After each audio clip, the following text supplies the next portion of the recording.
Good morning, students. I am Shaila Goel, your psychology teacher. Students, we are doing chapter number 2, Self and Personality of class 12. We were doing assessment of personality. As you already know, assessment is of two types. It can be formal or informal. Informal is done by anyone whom you meet. But a formal effort aimed at understanding personality of an individual is termed as personality assessment. There is a need of formal assessment which is standardized, which is objective, and which is reliable. That is why there are different formal assessment methods. Assessment refers to the procedure used to evaluate or differentiate people on the basis of certain characteristics. The goal of assessment is to understand and predict behavior with minimum error and maximum accuracy. Students, there is a need that we predict about the behavior. We make the changes in the behavior. But is it possible to make the changes in the behavior if we don't know what will happen and what can happen? No, it is not possible.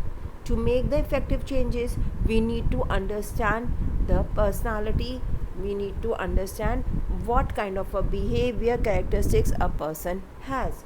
So assessment of personality is very important.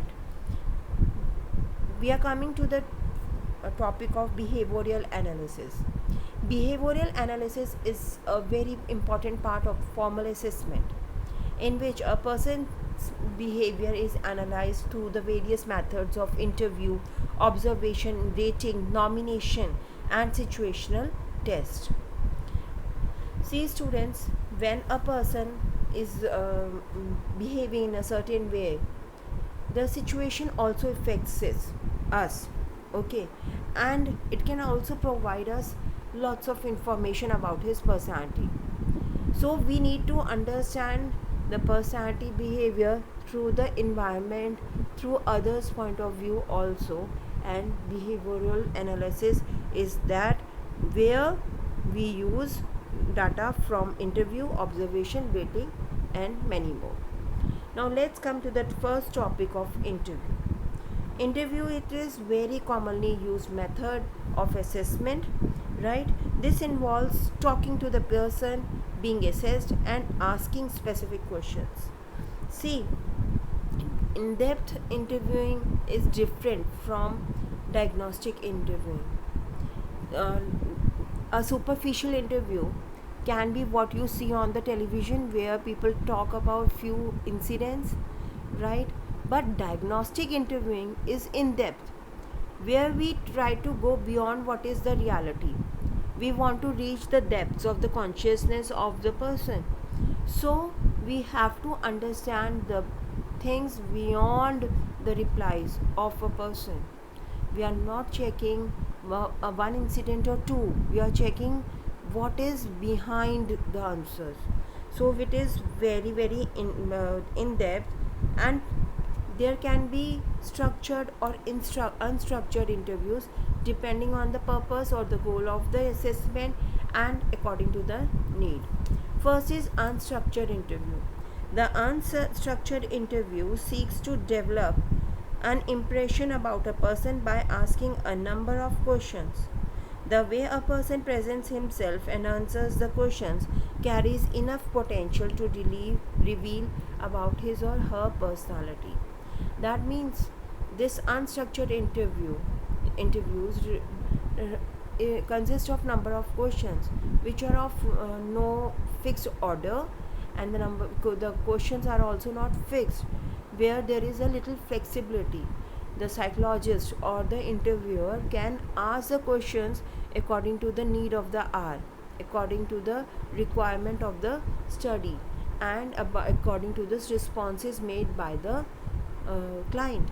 See, sometimes we feel that whatever question we have made, it is not enough, we have to go beyond that to get the answer. We can change it in the unstructured interview, whereas structured interview address very specific questions and follow a set of procedure. I told you that we can add questions, we can change the sequence in unstructured, whereas in structured interview we can't do so. There are specific questions and there is a specific time, there is a set of procedure, and this is often done to make objective comparison of persons being interviewed. See, students, if we use a rating scale, it will enhance the objectivity of evaluation, but you need to understand that structured interviews are fixed. Once it is formed, we have to follow the same pattern, we can't make changes in it. So, sometimes in some situations, structured interviews are more feasible, and in some situations, unstructured interviews get us more information. Next is observation. Behavioral observation is another method which is commonly used for assessment of personality. See, we have to be very careful in observing and getting the details. We need to assess the personality. We have to analyze all the behavior. So observation is a key method, but we need to be very objective. What we are observing, how we are observing, how we are making the markings, this has to be kept in our mind. If for example, if a clinical psychologist is observing the client's interaction with his family and home visitors, he with carefully designed observation, the clinical psychologist may considerable insight into a client's personality. See, if we are observing that person, how he is interacting with the family members and the guest members, we will see the differences, we can see the similarity, so we can know about his personality through this assessment. Moreover, there are certain limitations. Now, to understand that, let us go through these. Professional training is required for the collection of useful data. See, both the data collections in interview and observation are intensive, right? We can get as much data as we want. It is very time consuming, it is very demanding, but we need to know which data we need and which data is not required to make proper observations, to make proper data analysis. Okay, that is why the training is prerequisite for all both the methods. We need professional training. No one else can do that, only professional. Maturity of psychologists is the precondition for obtaining valid data through these techniques.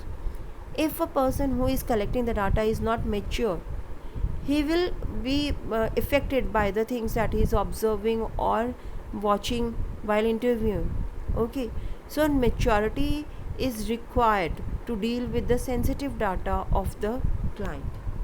Next, mere presence of the observer may contaminate the results. As a stranger, the observer may influence the behavior of the person being observed and thus not obtain good data. If the client knows that you are being watched, if he knows that your answers are being recorded, then there can be a change in his attitude, there can be change in his responses, because we get little bit hesitant when others are present in front of us. So this is also a major drawback, because while observation we may be visible to the person or he may get to know, and during the interviewing we are there. So students, because of the presence of others, a person gives the answer which are socially desirable sometimes, or sometimes which a person wants to hear, wants to see. The person acts like that. Okay, first, next is behavioral rating. It is very frequently used for assessment of personality in educational and industrial settings. They are generally taken from people who know the SSC intimately and have interacted with him over a period of time and have a chance to observe him. Now, the main requirement of this behavioral ratings is that the person who is being observed and the person who is giving the ratings should know each other, should have considerable interaction with each other, and the person who is rating has observed our client. Now what happens is, we attempt to put individual into certain categories in terms of their behavioral category qualities. The categories may involve different number of descriptive terms. It has been found that the use of numbers or general descriptive adjectives in rating scales always create confusion for the rater. In order to use rating effectively, the traits should be clearly defined in terms of carefully stated behavioral anchors. Students, here what a person is doing is, we give the data, we ask the person who is known to the client to rate that person. It may be in the form of numbers, it may be in some form of adjectives, but they are not effective. Adjectives and numbers are not effective, but we should give the traits, that like calm, quiet, warm. These kind of words should be given, and a person can put those words in front of the client which are applicable to him. It can also give, the person can also give the numbers, but it is less effective. There are few disadvantages of this method, or we can say limitations of this method. First is, raters often display certain biases that color their judgment of different traits. For example, most of us are greatly influenced by a single favorable or unfavorable trait. This often forms the basis of raters' overall judgment of the person. This tendency is known as halo effect. To make it more simple, let us take an example. If your friend comes to your home and she is very polite to your mother and she is very, very humble, then what your mother will say? That she is very obedient, you should be like her, she speaks so softly, she is so obedient. Now your mother and doesn't know whether she is obedient or not, but she takes one, she has watched or she has observed one quality, that she is soft spoken and she is very humble while dealing with her. Now she has generalized other traits like obedient, right? So this thing also happens with us in the school settings, industrial settings. If a child is irregular, we will say that his work is incomplete. But sometimes you may see that child may be irregular in the school, but he is regular in his work. So they are not mutually dependent, but we take it as common because this is the halo effect, and this mistake is done by all. Next is, the rater has a tendency to place individuals either in the middle of the scale, called middle category bias, by avoiding extreme categories or positions, or in extreme positions called extreme response bias, by avoiding middle category of the scale. Now why this happens? Because if I am saying this person is aggressive and I have to rate the person in 1, 2, 3, 4, 5 in the increasing order. Now what happens?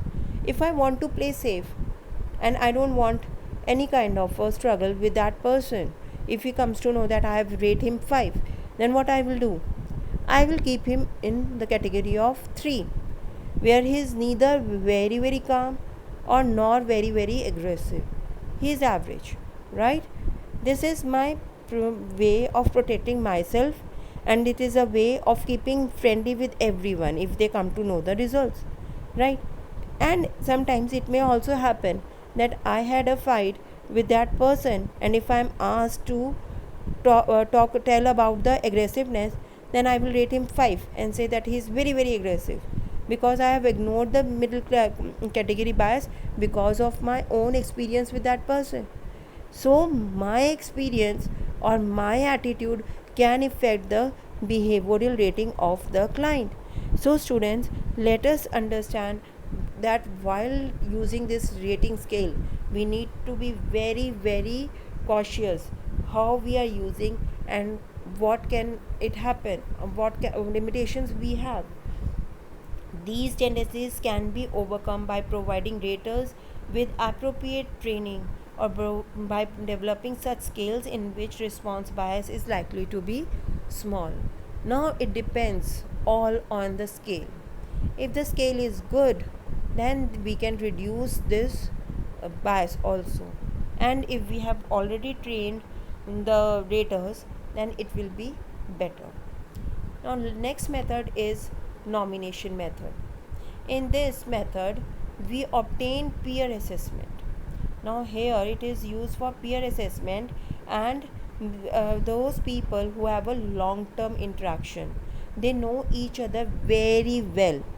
In using nomination, each person is asked to choose one or more persons of the group with whom he would like to work, study, play, or participate in any activity. Right? Now, the person may be asked to specify the reason of his own choice. Now, students, for example, you are asked with which classmate will you prefer for the project making and why, right? Which classmate you will prefer for playing, why? Now, when you are playing, you will uh, try to select the partner who is more sports person and who is more competitive. While doing the project, you will be selecting a person who is very persistent, who is very academically good, and who is very calm and can adjust with you.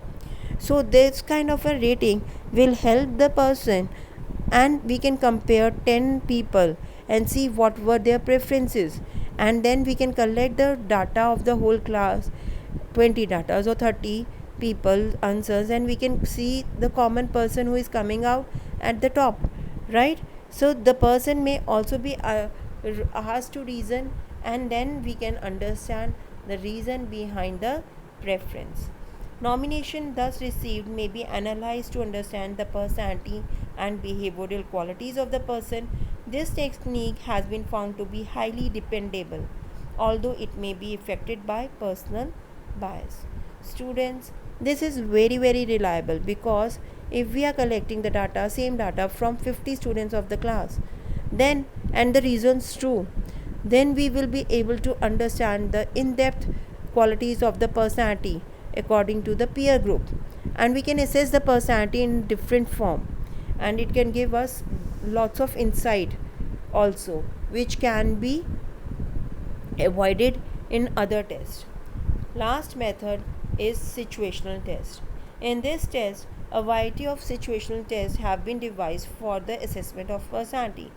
The most common test is situational stress test. It provides us with the information about how a person behaves under stressful situation. The test requires a person to perform a given task with other persons who are instructed to be non cooperative and interfering. The test involves a kind of a role playing. The person is instructed to play a role for which he is observed. A verbal report is also obtained on what he was asked to do. The situation may be realistic one, or it may be created through a video play. Now, in this situational test, what happens is we create a drama. Okay, we create a role play kind of a situation, where a situation is given which will provoke a stress in our client. Now, there are many people with the client. The client is the focus of this situation test. We are not concerned with other people, we are observing only our client. The other people are asked not to cooperate with our client. Now, this will give us the in depth understanding about how our client is going to react in a frustrating situation. Students, when the people are not cooperating with us, they are interfering, they are not connecting with us, then what happens? We get frustrated, we get under a lot of stress, and the way we react in that stressful situation will tell about the personality aspects of our own personality, right? So students, this is very realistic one, and we can make a video, and we can observe that video in detail to understand the non-verbal verbal aspects of his reaction. So students, we all the tests are very important, and we have to understand which method is appropriate and use it accordingly. I hope you have a nice learning. Thank you students. Keep on learning.